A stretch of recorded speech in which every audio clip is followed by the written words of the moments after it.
Estamos con mi estimadísimo Miguel Treviño, maestro en Economía y Desarrollo por la London School of Economics también, y Ciencia Política por Columbia University, beca Chevening y primer alcalde independiente en San Pedro Garza García desde el 2018 hasta el 2024. Pues muchas gracias por estar aquí con nosotros. Con mucho gusto, Carlos. Qué padre que tenemos esta plática. Pues platícanos un poco desde los inicios, ¿qué es la beca Chevening y cómo fue tu formación en Londres en tu juventud? Bueno, fue para mí una beca muy importante. Me permitió irme a estudiar a Inglaterra, a la London School of Economics. Ahí lo que estudié es desarrollo económico, que fue el tema que más me interesó cuando estudié carrera en el TEC. Yo estudié economía y, y fue un año en Londres que me permitió pues, no solamente profundizar en el campo de estudio que era mi interés, sino además hacer amigos y desarrollar otros intereses que a la larga fueron importantes para mí. Por ejemplo, ese año en Londres para mí fue donde surgió mi interés por los parques, que fue algo muy importante en mi gestión en San Pedro. En fin, es uno de los años que guardo con más cariño. Porque 95 y 96. estás un año London School of Economics, mencionabas en el libro que tienes, que estabas caminando por la calle y veías cómo había una comunidad de turcos o chipriotas y hablaban en un idioma. Entonces, esas caminatas, pues, eran una parte muy importante, ¿no? De lo que fue tu proceso en la universidad. Sí, platico en el libro, en uno de los primeros capítulos, cómo es que va surgiendo en una persona, en este caso en mí, la visión de lo que quieres construir para tu ciudad. Y explico cómo eso surge de un deseo muy íntimo de las añoranzas de la infancia o de la juventud. Y ahí hago un recuento desde que era niño y vivía ahí muy cerca del Parque Mississippi hasta ese año en Londres. Y precisamente platico que lo que más disfrutaba yo de mi rutina diaria cuando vivía allá era irme caminando de la casa a la estación del metro, porque pasaba por este barrio que tenía mucha vida, había mucha gente, la gente platicaba en un idioma que no entendía, pero me parecía atractivo. Luego recorrí un parque y luego ya llegaba ahí al centro. El London School of Economics está en el mero centro de Londres y caminaba por ahí.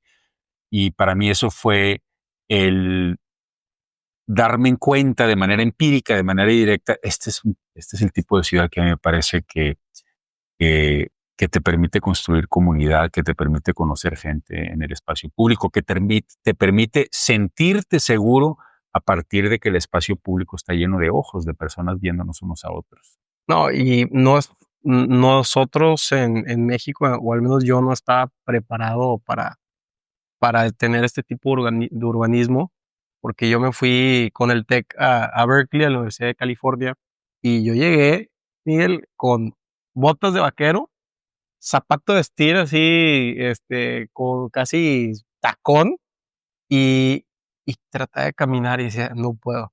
Fui y me compré unos Converse y, y dije, qué raro, como que la misma ciudad me empezó a transformar y no entendía qué estaba pasando. Luego, al lado había un parque como de skate y todo ese rollo, entonces de ahí iba caminando, me pasaba por el metro y hice amistades que estaban como que en el mismo rubro. Entonces, por ese bowl de patinaje, lo que quieras, empecé a hacer amigos y dije, qué rara psicología o qué interesante cómo la forma de una ciudad cambia completamente tu, tu forma de moverte, tu forma de vestirte y hasta cómo interactúas, ¿no? Así es, o sea, el espacio nos condiciona. El espacio tiene un impacto en nuestro estado de ánimo, en nuestra disposición a platicar con otras personas, en muchas cosas. O sea, no solamente las personas modificamos el espacio físico que habitamos, sino el espacio que ya habitamos nos cambia a nosotros. Por eso hay algunas modificaciones en nuestra manera de ver la ciudad que no van a llegar a partir de que el gobernante o algún líder se aviente un rollo sobre lo que es deseable en la ciudad. Hay cambios en nuestra manera de entender la ciudad que solamente vienen cuando experimentamos una realidad distinta. Por eso, para mí era fundamental generar cambios en el espacio público. Empezamos con los parques, luego las calles, con banquetas anchas, recuperar espacio del peatón en las banquetas, desde que hicimos calzada, luego Vasconcelos, luego el Centrito, luego el Casco, y eso está generando un cambio en San Pedro. ¿No? Y eh, también mencionas en el libro que tú estabas hablando de temas particulares en tu campaña, ¿no? Tu promesa, qué querías, qué visión tenías. Y luego a la par yo estaba leyendo este libro de este Schwarzenegger cuando iba a ser gobernador de California y su suegro, que era Kennedy, o uno del clan Kennedy, le dijo, tú cuando aceptes estas entrevistas con los medios, trata de ser como lo más amplio posible para que al momento de que tú entres y ganes, que no te digan de que, oye, esto es lo que tú dijiste, o sea, trata de ser lo más amplio. Y luego yo por el otro lado veía que tú particularmente decías, necesitamos este cambio, necesitamos hacer esto, ir por urbanismo, urbanismo. Entonces, ya en el momento que entras tú a San Pedro, pues, ¿qué, eh, qué experimentaste tú? Que dijiste, oye, yo ya tengo un plan que quiero y que enseñé, y ahora lo tengo que cumplir, ¿no? Sí, es cierto, yo fui muy específico, eh, hice que ese fuera mi sello sobre la manera de hacer política. En la primera campaña yo hablé de arreglar las calzadas, por ejemplo. Hablé de muchos temas, la seguridad, que es un tema que me apasiona y iba a poner el énfasis en la formación de los policías. Por eso creamos el Instituto de Formación y Perfeccionamiento Policial, que es un instituto que es el referente a nivel municipal en México. Pero luego hablé de las calzadas. Dije, vamos a arreglar las calzadas, vamos a bajar los cables, vamos a arreglar todo, vamos a ampliar banquetas, recuperar invasiones. Y la verdad es que una vez que empezamos y que estaban todas las calles abiertas, los pozos ahí, la obra no avanzaba al ritmo que yo creía que iba a avanzar. Ahí lo explico en el libro. Dije, ya entendí por qué nadie se metió. Esto es mucho más complejo de lo que yo creía. Es decir, le entré a ese reto por ignorancia de quien compite desde afuera. Y lo bonito para mí de la historia es que ya estando metido ahí, en esa bronca, entre comillas, en esa bronca retadora y padre, dije, ahora acabamos. Y acabamos a tiempo antes de la campaña de reelección, que fue en el 2021. Y ahí fue donde realmente entendí cómo funciona la obra pública y cómo puedes tomar el control de los tiempos para entregarle a la comunidad lo que le prometiste. Y es algo de lo que me siento muy orgulloso. Se vivió la presión, la gente pues después de cierto tiempo está enojada y terminamos las calzadas, ganamos la reelección y luego en la campaña de reelección, algunas personas no se acuerdan, tuve muchísimas reuniones y en todas las reuniones, ahí tengo las presentaciones que usaba, en todas las reuniones dije, los proyectos de regeneración urbana más importantes de este trienio 21-24, 2021-2024, son el Centrito y el Casco. ¿Qué hicimos esos 3 años? Exactamente lo que dije. Y luego hablé de Vasconcelos.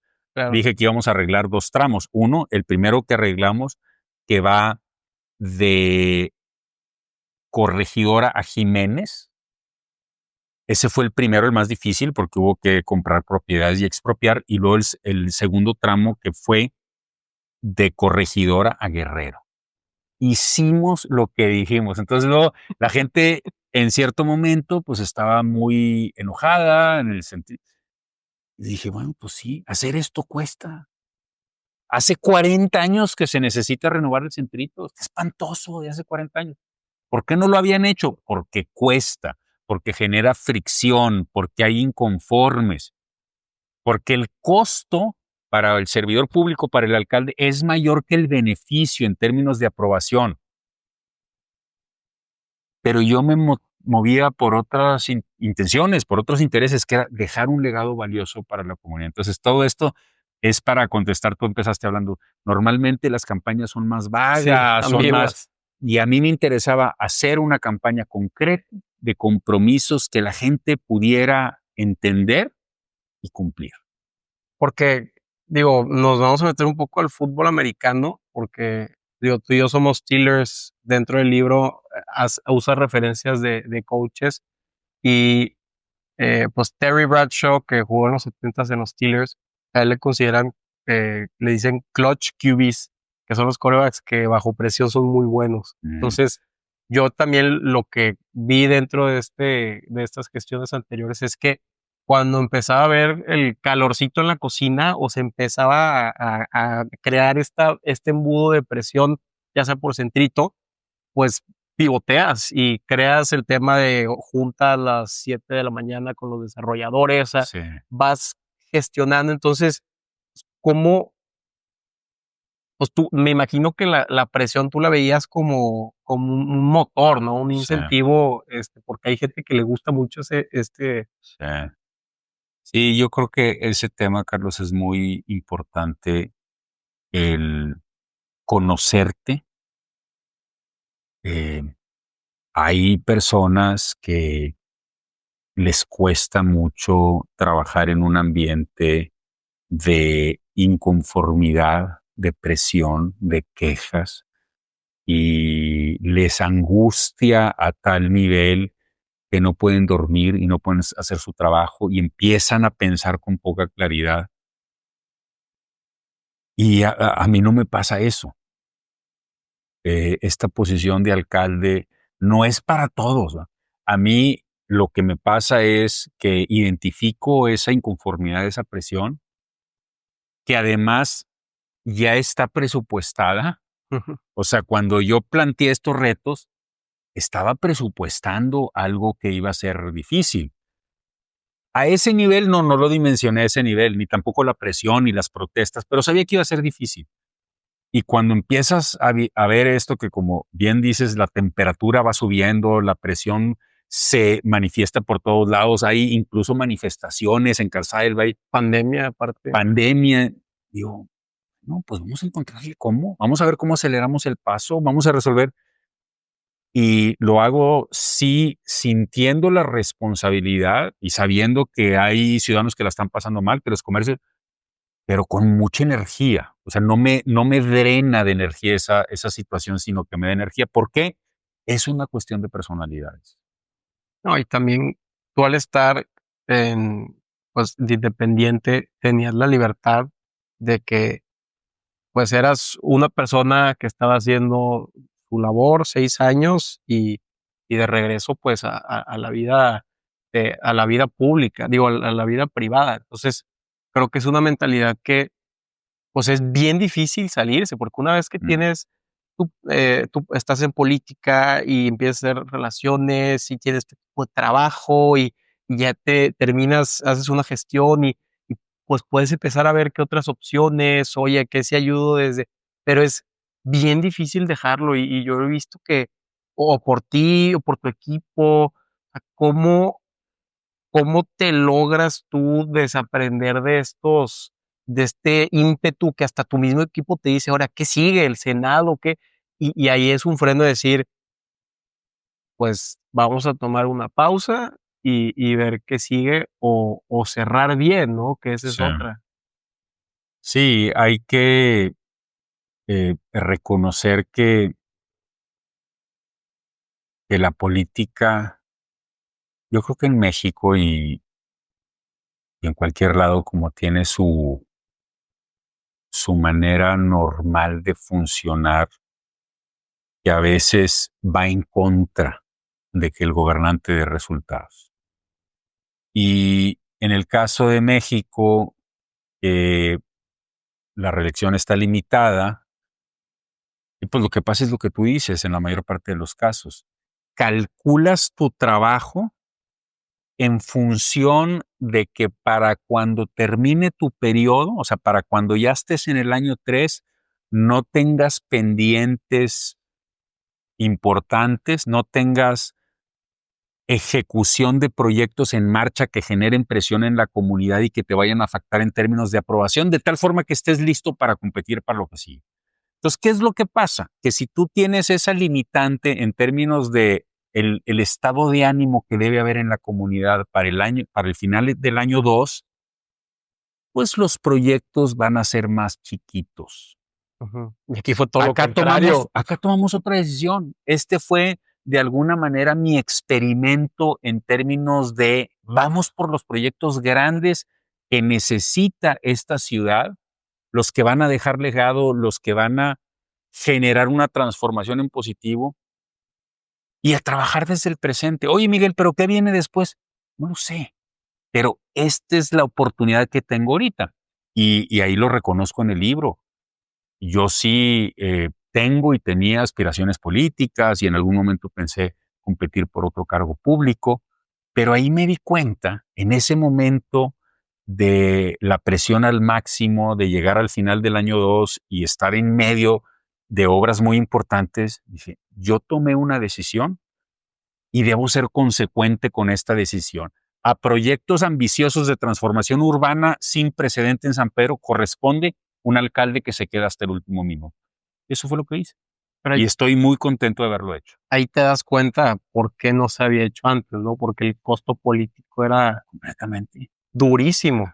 Completamente. O sea, todos los proyectos que te comento, desde Calzadas, es una avenida bonita que ya era bonita, pero totalmente bloqueada en el paisaje, la banqueta completamente invadida. Ya se nos olvidó completamente, pero no lo habían hecho.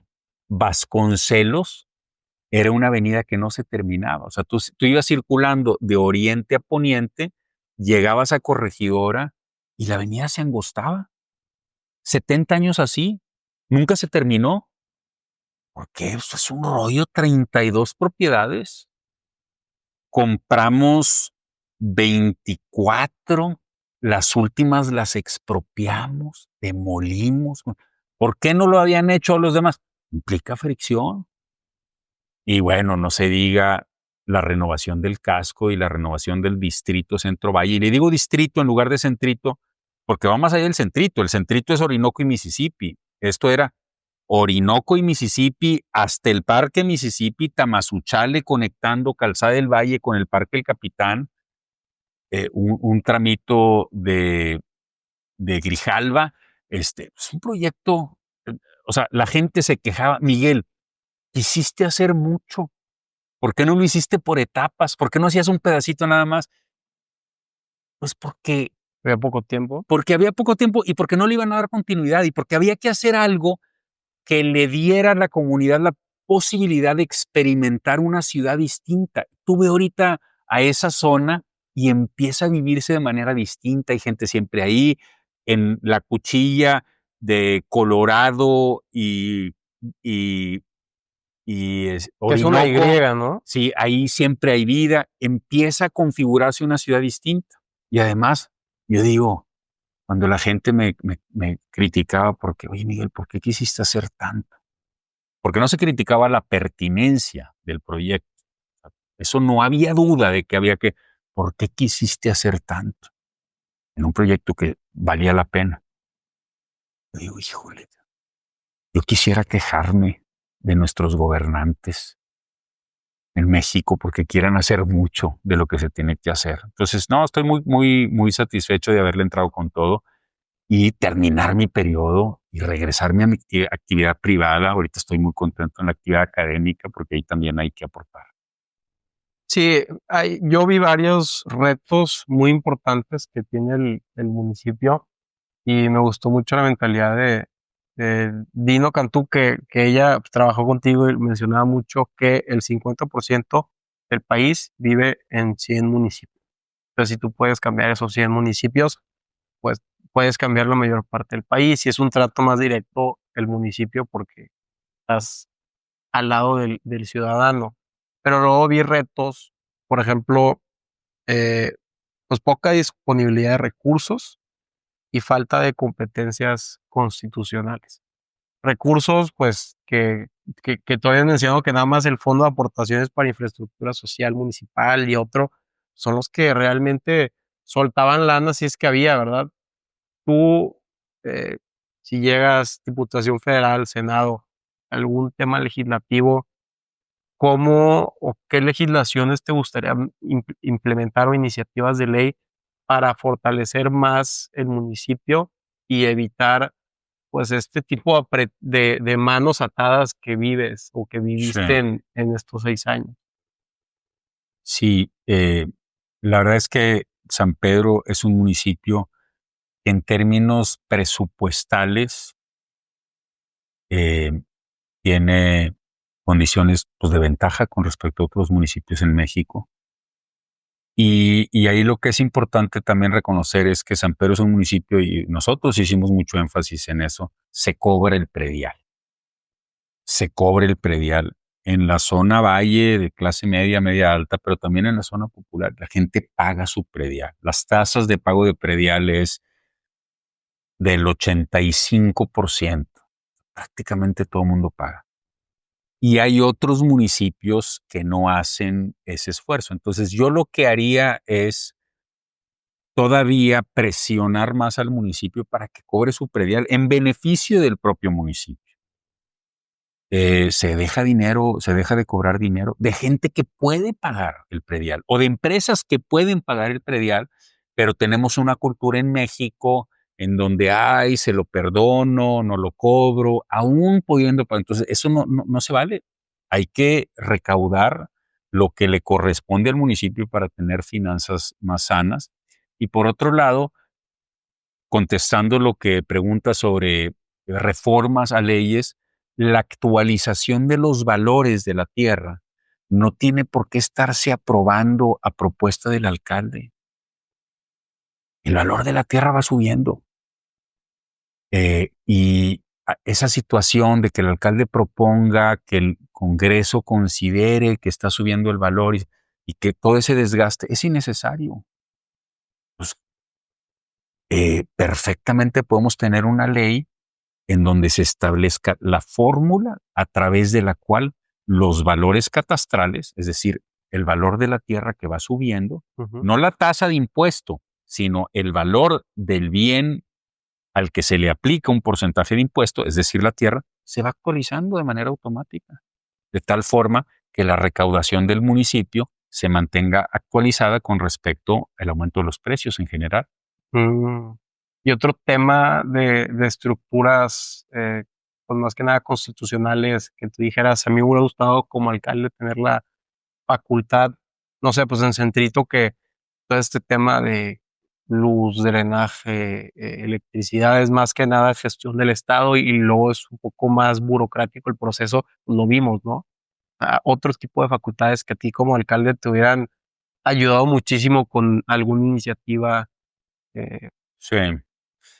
porque al final del día son temas de como arquitectura constitucional, ¿no? O sea, Sí, mira, yo más bien creo, o sea, pensando en San Pedro y en lo que yo quería hacer, por supuesto que me gustaría haber tenido facultades en términos de desarrollo urbano, en donde no pasar por el Estado lo hubiera hecho más ágil. Por ejemplo, los cambios en los planes parciales. Los planes parciales definen lo que se puede hacer en zonas específicas de la ciudad que tienen una vocación particular, por ejemplo, el Distrito Centro Valle o el Casco. ujú, El proceso empieza en cabildo, pasa por el Estado, que hace un dictamen de congruencia, hay consultas antes y luego regresa al cabildo.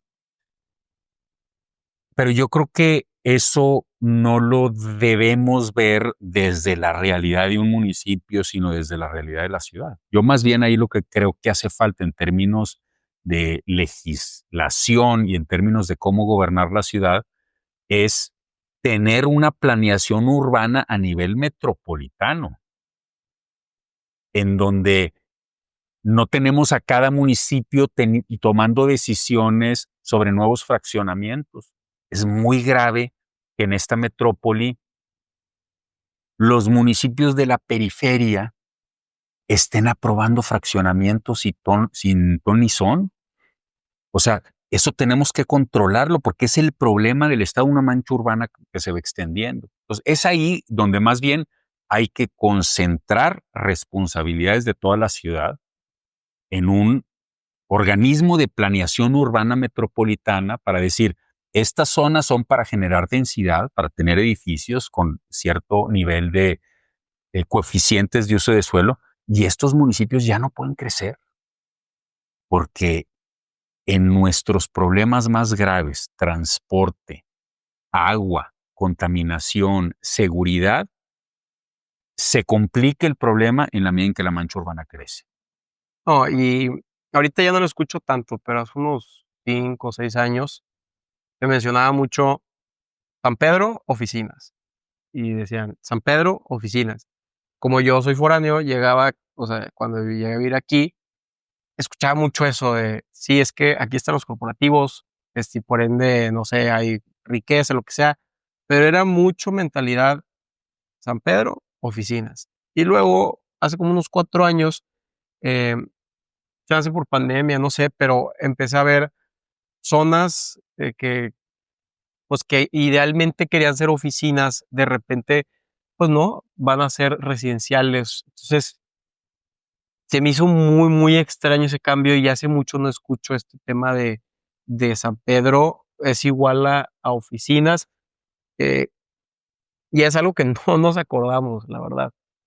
Entonces, ¿cuándo tú empezaste a? Porque digo, en tu libro hablas sobre, pues, tú te ibas en bici, ibas por todos lados, o sea, era tu municipio. ¿Cuándo empezaste a sentir esta ola de oficinismo en Sí, San Pedro que dijiste tú: "Pues esto tenemos que ponerle un alto porque aquí vivimos"? sí, yo a partir del 2010, aunque esa tendencia ya venía de tiempo atrás, y hasta el momento en que tomo la decisión de competir por la alcaldía, que fue por ahí de finales de 2016, yo veía una ciudad en decadencia, un municipio que se estaba convirtiendo en un distrito de oficinas, en donde no había crecimiento de la gente que vivía aquí, sino de la gente que venía aquí. Del otro extremo de la metrópoli, a San Pedro y de regreso, y eso generando todo tipo de males para San Pedro y para toda la metrópoli, porque eran personas haciendo trayectos enormes y era un municipio que, y esto que te voy a decir, se ilustra muy bien en lo que era el centrito. De día había gente, había algo de movimiento y de noche un pueblo fantasma. Eso no es una ciudad que funcione. Una ciudad que funcione es aquella donde quienes trabajan aquí o algunos de quienes trabajan aquí tienen la oportunidad de vivir aquí. De tal forma que se reducen los traslados, de tal forma que se hacen posibles otros tipos de movilidad. Entonces, esa es la visión desde la que yo entré. Si San Pedro sigue moviéndose a ser un distrito de oficinas, esta ciudad va a perder su capacidad de ser un hogar atractivo para mucha gente, en donde el espacio público se utiliza, en donde hacemos comunidad, en donde podemos irnos caminando al parque. Y bajo esa visión es que yo le entré, precisamente tratando de revertir y decir, sí, el municipio tiene que crecer en algunas zonas hacia arriba, pero para ofrecer vivienda, no más oficina. Sí, porque, a ver, tuviste tu infancia en San Pedro, que muchas de las personas con las que hablo y vivieron aquí, pura, pues, buena infancia, ¿no? Todos se conocen, todo muy tranquilo, puedes caminar de un lugar a otro. Y luego te vas a Londres, donde también es un tema caminable, usar el metro, lo que sea, y puedes tú palpar la cultura a la caminata. Y después te vas a Austin, que también es una chulada de ciudad, donde realmente, es una ciudad joven, porque psicológicamente tienes que correr, tienes que hacer ejercicio, o sea, es una ciudad que te invita a correr, a visitar sus, ¿sabes? Es hasta la psicología de la ciudad donde, pues, vas y corres. Yo cuando fui no tenía ni tenis de correr, o sea, tenía unos Nike así que eran para el diario y claro que ahí estaba corriendo, pero ¿por qué fui a correr ahí, no? Entonces, La ciudad te invita, ¿verdad? La ciudad te invita a hacer cosas. La ciudad te invita a querer salir a las 10 de la noche a pasear tu mascota. O sea, yo cuando estoy en el Parque El Capitán, que en el momento en que nosotros tomamos la administración, pues era un terreno ahí baldío. Y ahora paso ese parque precioso a las 10 de la noche y veo personas paseando su perro. No sabes la alegría que siento. O sea, una ciudad donde la gente, jóvenes, mayores, están caminando a las 10 de la noche paseando su perro, te habla de muchas cosas que funcionan. La gente se siente segura, se siente atraída a ir a ese lugar porque está bonito. Eh, la gente está viviendo cotidianamente algo saludable. Es saludable salir a caminar tantito antes de dormirse. Entonces, un poquito lo que tú dices, ¿verdad? Estaba en este lugar y no traía mi ropa, pero la ciudad te jaló, la ciudad te dijo, aquí sales a correr, ¿verdad? Y eso es lo que queremos, que la ciudad, esta gente que dice, no, es que aquí hace mucho calor, aquí no vamos a caminar, pues vayan al centrito ahorita cualquier día, van a ver gente caminando todos los días que no estaban ahí caminando hace 2 años. La ciudad los invitó a caminar. En Calzada del Valle, ahora yo no me lo imaginaba, en Calzada del Valle, ahora la gente corre por las banquetas. ¿Por qué? No lo entiendo. Hay menos gente. No sé, porque están derechas, porque la ciudad los jaló hacia allá. Los niños, los parques están llenos de niños. Los parques estaban vacíos. Yo me acuerdo perfectamente, 2016, Mississippi, una cosa ahí enrejada, vieja, está llena de vida siempre. Cloutier, que es el parque que es mi mayor orgullo en el norponiente, lleno siempre. ¿Verdad? Entonces la ciudad te invita, la ciudad te transforma en tu manera de pensar incluso.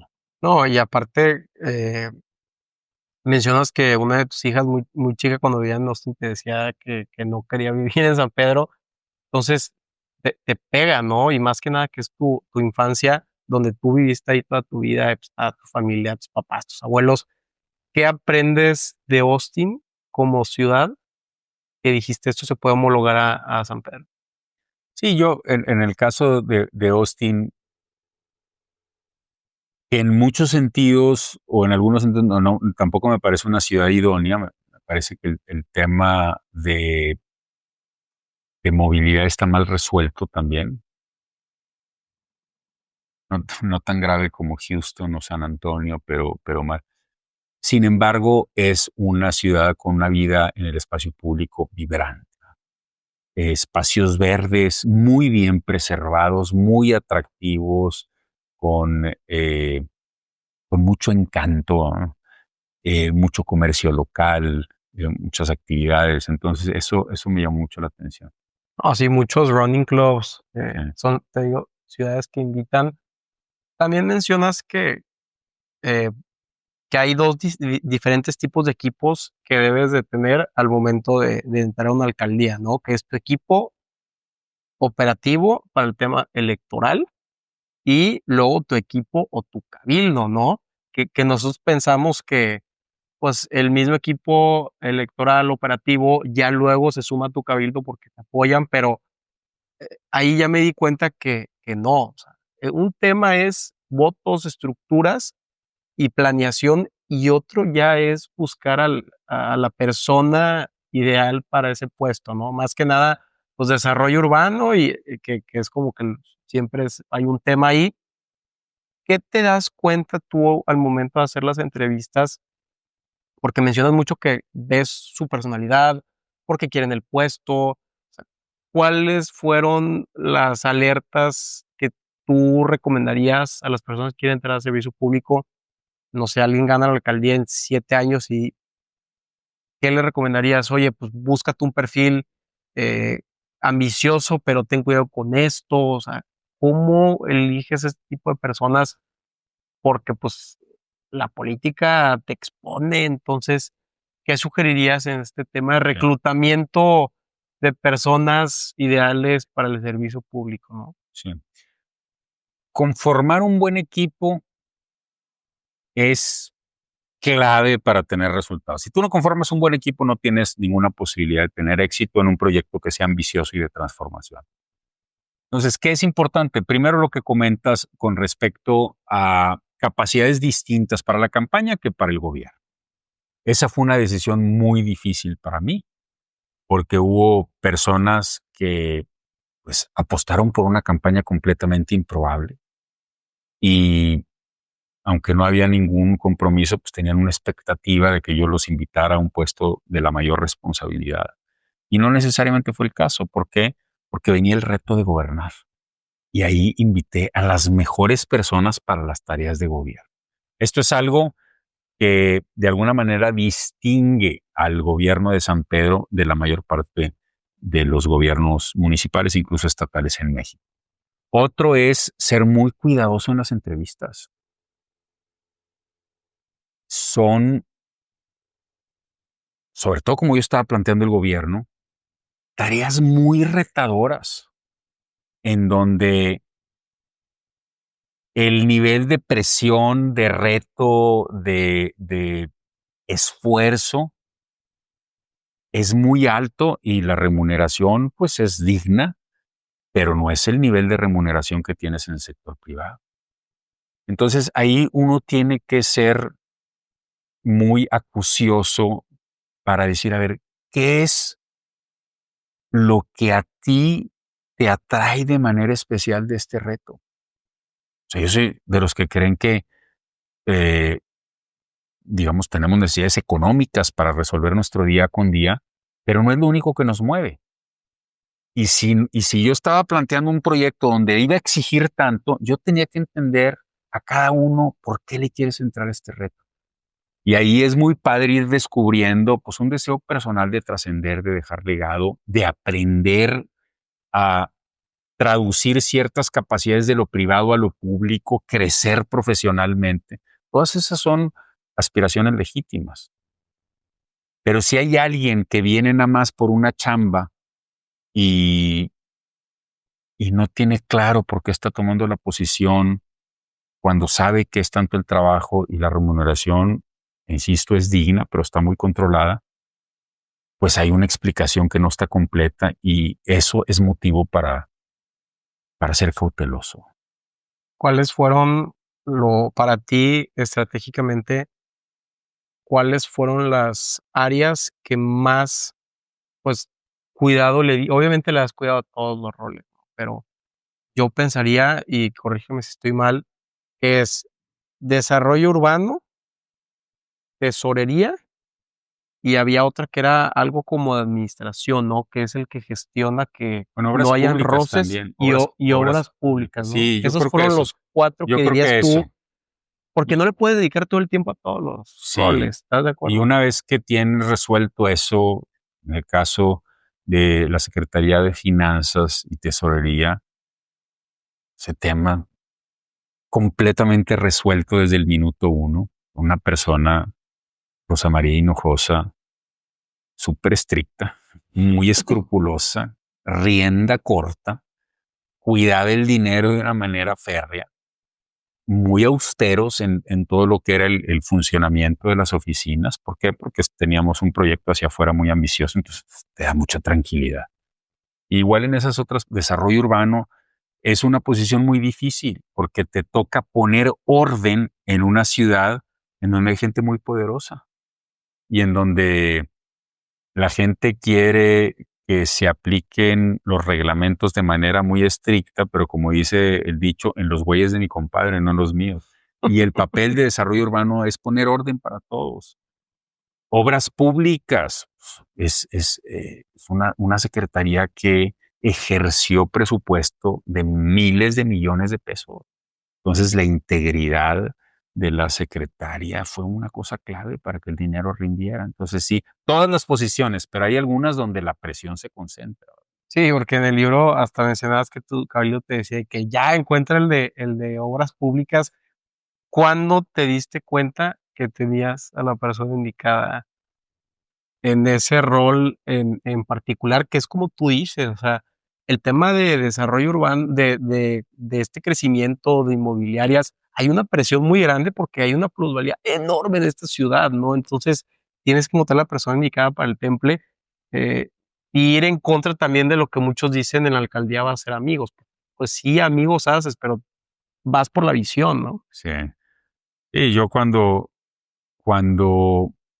en la segunda administración entramos a ejecutar las obras más ambiciosas, yo te diría, digo con toda objetividad, las más ambiciosas en la historia del municipio en términos de regeneración urbana, Centrito y Casco. Ya habíamos pasado por Calzada del Valle, y me di cuenta que la secretaria Gina Alfiero tenía las riendas de lo que estaba pasando, tenía un equipo compacto y temple.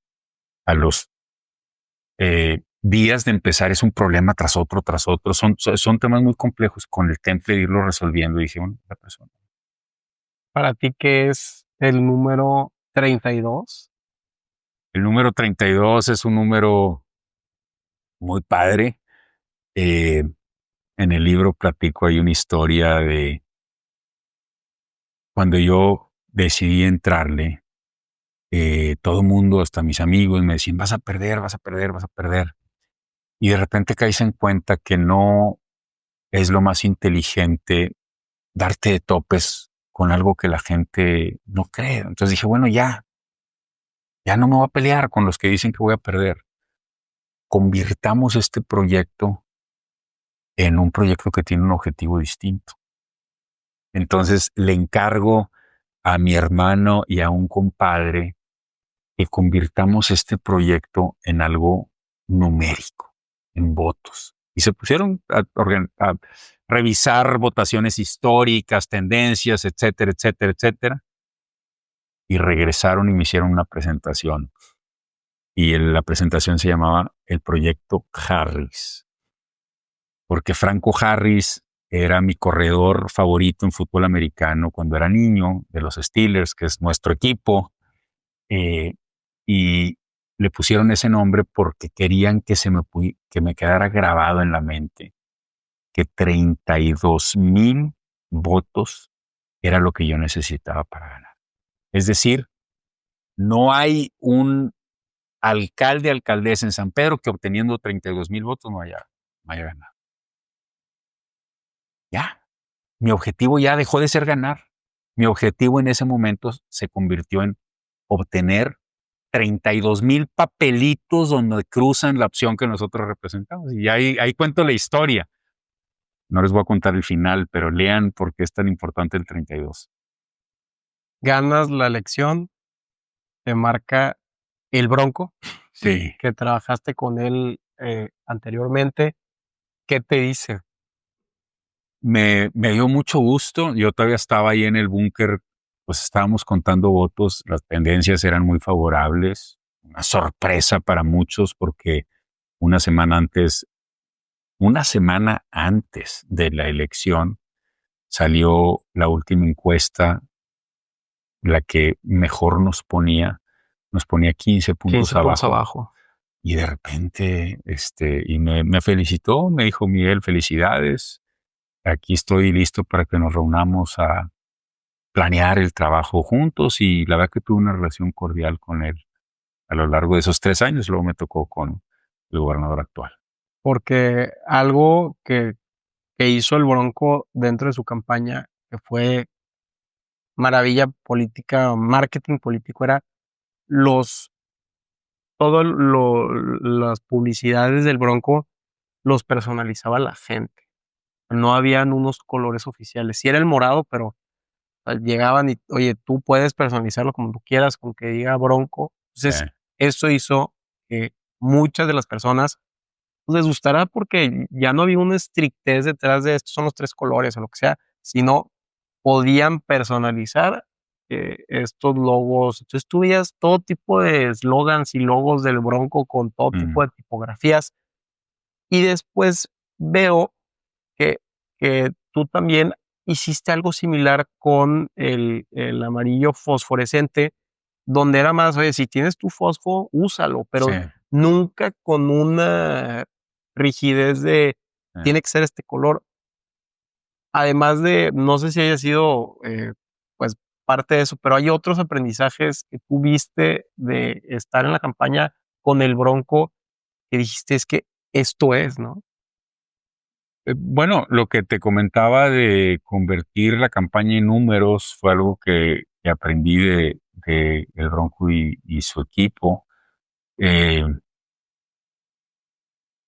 sí, básicamente, mi campaña fue una campaña de mucho recorrido eh, en las zonas donde me conocían menos y, y sí, el amarillo fosfo fue un color que nos llamó la atención.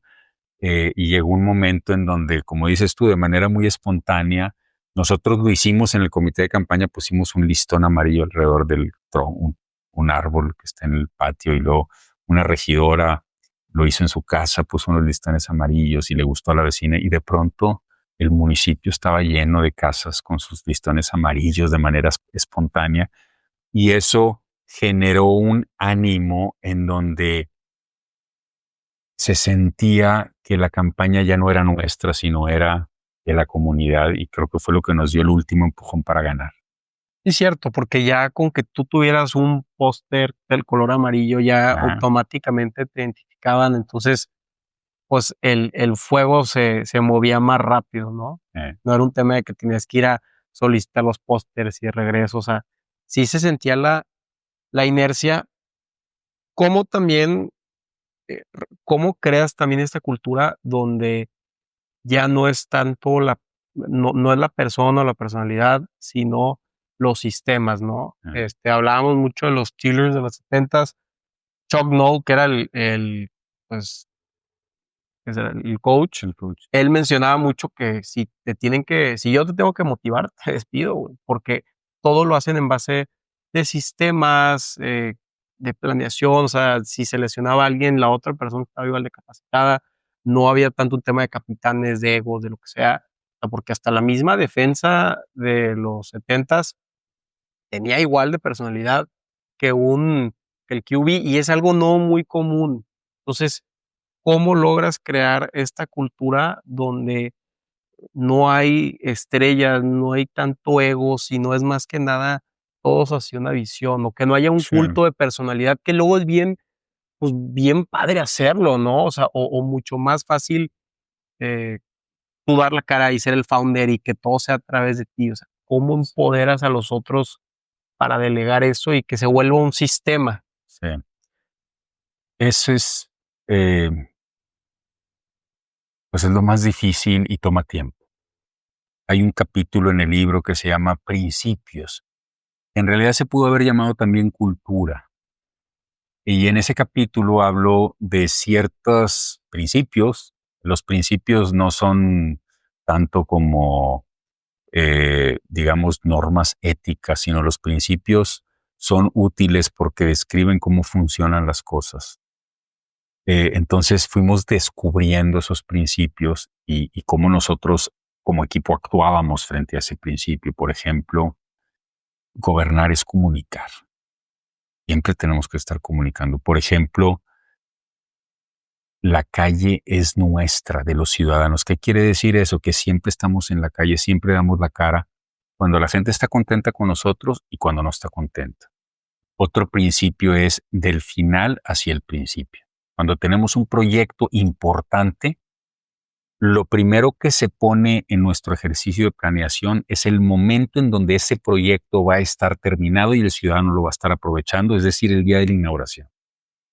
Y eso se pone en piedra y luego todo en reversa. Ojalá así normalmente. Y así una serie de principios. Y lo que es muy bonito es que ya para el año 4, el año 5, fuimos tan insistentes en esos principios que lo que mandaba era esa cultura. Y podía haber alguien en el equipo que fuera una estrella, como dices tú, una persona muy talentosa, pero que quería hacer las cosas de manera distinta y el equipo te expulsa. O sea, no vas porque es más importante la cohesión y el funcionamiento de conjunto para lograr el objetivo que alguien que puede ser muy estrella, pero que le quita cohesión y funcionamiento al equipo. Y así funciona. Entonces, Lo que es muy bonito es cuando empiezas a ver que ya se desarrolló un estilo de juego. Como cuando dicen esto en el caso del fútbol, el fútbol soccer, con las miradas se ponen de acuerdo. O sea, ya no hace falta ni hablar, ya todos sabemos que las juntas empiezan a tiempo, terminan a tiempo, hay alguien que las coordina, hay acuerdos y los acuerdos tienen fecha de cumplimiento y responsa. ¿Me explico? Todo eso, que no es ciencia de la NASA, no pasa en otros gobiernos. Y en el nuestro ya era como una segunda naturaleza que nos daba esa potencia de equipo, en donde, como bien dices, los procesos y el acuerdo sobre nuestras reglas de funcionar son más importantes que las estrellas que podamos tener. Obviamente en un equipo de gente talentosa y responsable. Sí, pero crea sistemas, no talentos. Y otro logro que vi es el tema de San Pedro Parques, que ya es un organismo autónomo. Es un organismo autónomo que ya, digamos, superó el cambio de administración, y que se ha convertido en un referente en México de cómo se mantienen los parques siempre como nuevos, muy dignos y con actividades atractivas. ¿Cómo te inspiras en este organismo autónomo? Obviamente hay organismos autónomos, constitucionales, pero ¿cómo dijiste tú este Sí. sistema, este comité? Platícame cómo es la estructura, ¿no? Bueno, San Pedro Parques es un organismo público descentralizado que se encarga de administrar todo lo relacionado con los parques emblemáticos. Los parques emblemáticos son los parques grandes de San Pedro, que concentran casi la mitad del territorio de parques. Las calzadas están ahí, Mississippi, Rufino Tamayo, Cloutier, El Capitán, Capitán. Bosques del Valle, Mirador Garzayala, que es un parque muy bonito que está allá como rumbo a la UDEM, el Parque García Naranjo, que es el que está ahí en el casco. Entonces, estos espacios los maneja este organismo y tiene como parámetros muy estrictos. Tiene un órgano de gobierno, que es un consejo, que está formado por 7 ciudadanos sin cargo público, pero muy comprometidos con la causa, y 6 ciudadanos que por sus posiciones en el gobierno tienen un rol que desempeñar frente a los parques. Y ahí hay toda una lógica de cómo funciona esto. La verdad que no lo inventé. Le dediqué un año a entender las mejores prácticas en países que para mí eran relevantes y en base a eso diseñamos este organismo. Y me da mucho gusto que ahora, por ejemplo, el municipio de León está creando León Parques y pues, está usando San Pedro como el referente. Cancún entiendo que quiere hacer lo mismo. Entonces, algo muy padre de San Pedro. San Pedro como municipio es una caja de resonancia de donde se toman ideas, porque somos innovadores, para que se implementen en otras partes de México. Y a mí me da satisfacción que además de nuestra chamba para servir a los sanpetrinos, podamos darle ese servicio a México de generar nuevas prácticas que permiten elevar el nivel de la gestión en otras ciudades. Ahora, eh, vayámonos a, eh, ya, termina Centrito, inauguración, toda la gente en la calle, o sea, y con toda la gente, yo me acuerdo que estaba lleno, llegan los claxons, o sea, yo me encuentro amigos del TEC que no veía, que cómo está, o sea, se sintió una liberación, una catarsis que se sentía en ese momento donde toda la presión de repente se liberó, o sea, un ambiente bien extraño, si te soy honesto, nunca había sentido tanto como liberación de tensión en un evento que estás ahí, escuchas los claxons que también son de aquí de Monterrey, la gente cercana a llegar a ti. ¿Cómo fue ese día donde me imagino dormiste como un bebé? No, yo fui la persona más feliz ahí del municipio, me sentí muy liberado, muy tranquilo. Eh, pues te pesa, ¿verdad? Como alcalde sabes que hay un costo que pagar, pero por supuesto que te pesa saber que hay gente que la está pasando mal. Para mí no había alternativa, porque puede tener diferente valor para ti o para mí el paisaje o la cuestión estética, pero yo no puedo permitir que lo subterráneo esté destruido o en proceso de destrucción, el drenaje sanitario, el drenaje pluvial, la red, y, y ignorarlo. O sea, eso es sí o sí, y ahí está mi responsabilidad principal, porque tiene que ver con la seguridad de la gente. Pero aún así, bueno, hay otras necesidades que son de los negocios, que son que también, pues que uno quisiera que no sufrieran, pero el cambio cuesta. Entonces, uno sí carga con esa presión. Entonces, en ese momento, con los Claxons que dieron un concierto increíble, con muchas actividades, pues me sentí muy contento de haberle entregado a la comunidad pues un bien público al que yo me había comprometido y siempre da gusto el honrar la palabra empeñada y eso fue lo que el equipo que yo lideraba le entregó a la comunidad en ese momento y ahorita todavía se ve mucha vida y los mejores años de esas zonas renovadas están por venir y pusimos una base pues para que de ahí le den para arriba. Porque si los primeros 3 años tú puedes tomar riesgos porque también dicen, oye, es un alcalde independiente, o sea, está en este proceso, entonces puedes tirar los pases largos, lo que sea, pero tú tiraste un pase largo en el último cuarto, Sí. fue un Hail Mary. No, o sea, muchos no sabíamos si se iba a lograr, si no, porque pues, obviamente era muchísimo tramo y aparte pandemia que lo retrasó todo.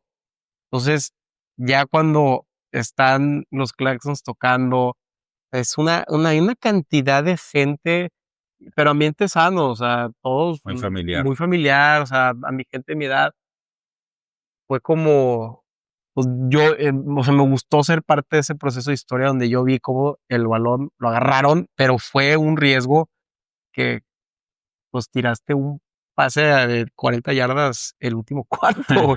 Sí, no, muy contento y eh,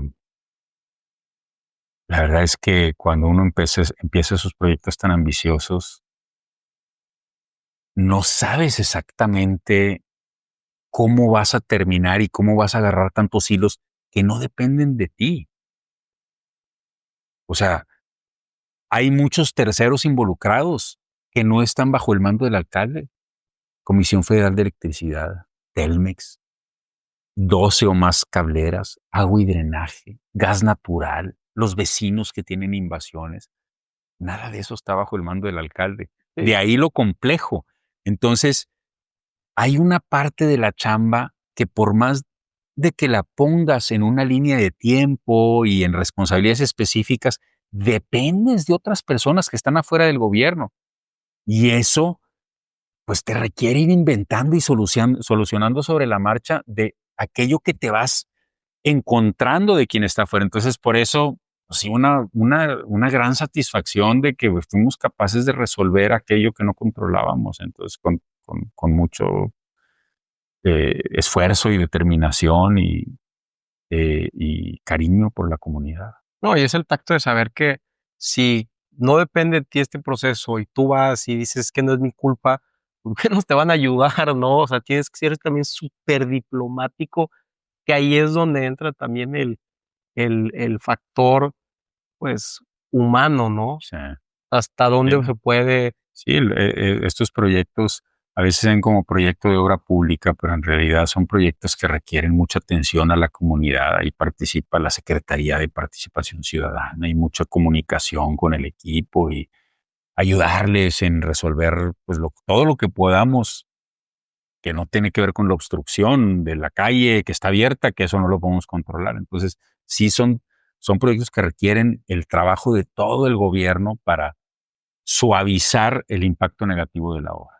No, y de lo que entiendo y de lo que hemos platicado, creo que eres una persona que te gusta mucho entender estructuras, ya sea, como estructuras urbanas o como también estructuras, constitucionales de, oye, ¿cómo podemos crear no sé, San Pedro Parque sin que, no sé, que se pueda preservar o que siempre puedan tener este presupuesto o que haya un comité? Entonces, de lo que veo, tu visión siempre fue mucho, eh, buscar estas estructuras o esta arquitectura Sí, para que las personas puedan ser más felices sin darse cuenta, o ir a correr a calzada sin entender el porqué, o hasta un comité, ¿no? Entonces, creo que tú siempre has buscado cómo estructurar las cosas para el beneficio de las personas, y son temas que no nos damos cuenta porque es como en el cine, cuando hay algo tan bien hecho que no lo ves, pero dices: "¿Por qué es eso?", ¿no? sí, O sea, ¿qué te puedo dar un ejemplo? Como una buena película, sabes que va todo en torno, no sé, naturaleza versus máquinas. ah, Entonces, tú no entiendes el porqué hasta que alguien te lo dice. eh, Entonces, creo que hay mucha estructura que no entendemos, y yo realmente no entendía bien muchos de los procesos, sí, hasta que ya leí el libro y dije: sí. "Okey, es por eso", ¿no? Sí, sí, la verdad es que,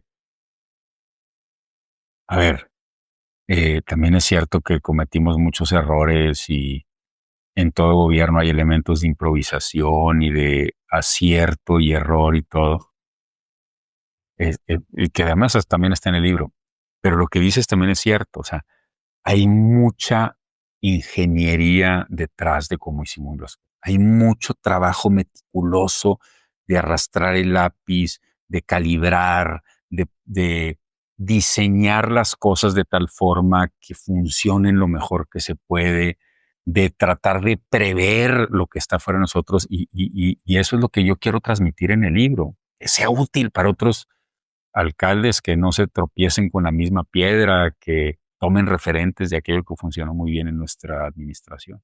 No, y te agradezco que puedas comunicar este tipo de cosas con las personas, porque no es muy difícil verlo, porque es mucha ingeniería detrás, pero no sabemos qué tan, o sea, si fue un tema de casualidad o si fue una planeación detrás que nos, o sea, al menos a mí me ha costado muchísimo saber, pero también creo, y lo veo, o sea, en entrevistas pasadas, yo he escuchado que tú te gusta mucho Hamilton Mm, y aparte, Lincoln, ¿no? Y ellos 2 creo que son como historias de no supieron cuándo parar, porque, pues, Hamilton se murió en un duelo y Lincoln también tuvo eso. Entonces, creo que ya entiendo por qué en el servicio público es muy importante saber hasta dónde, ¿no? Y sí, eso, pues, no te das cuenta cuando está el Senado aquí cerca y te puedes lanzar y no lo haces. sí, sí, sí, son dos personajes que me encantan. Abraham Lincoln, que he leído varias biografías de él, se las recomiendo muchísimo. Eh, es una vida fascinante. Y Alexander Hamilton, ahora a partir del musical, se ha vuelto un personaje que llama la atención a mucha gente y es una historia muy, muy padre.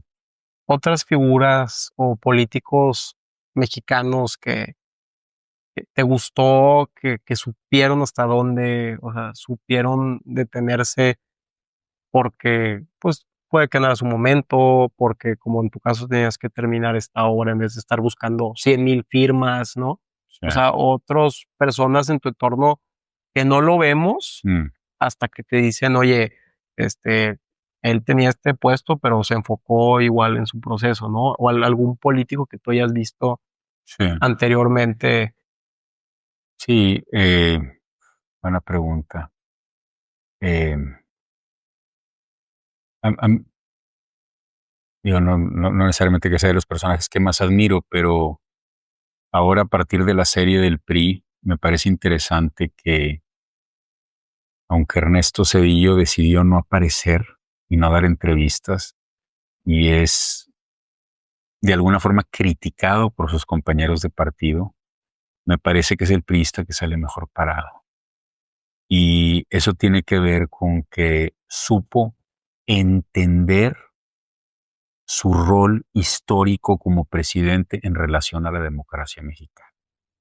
Y supo que lo que él tenía que hacer le iba a molestar a su círculo cercano, le iba a molestar a sus compañeros de partido, pero fue capaz de elevar la mira y decir, esto tiene que ver con todo el país. Entonces, eso creo que es un personaje que la historia está reacomodando.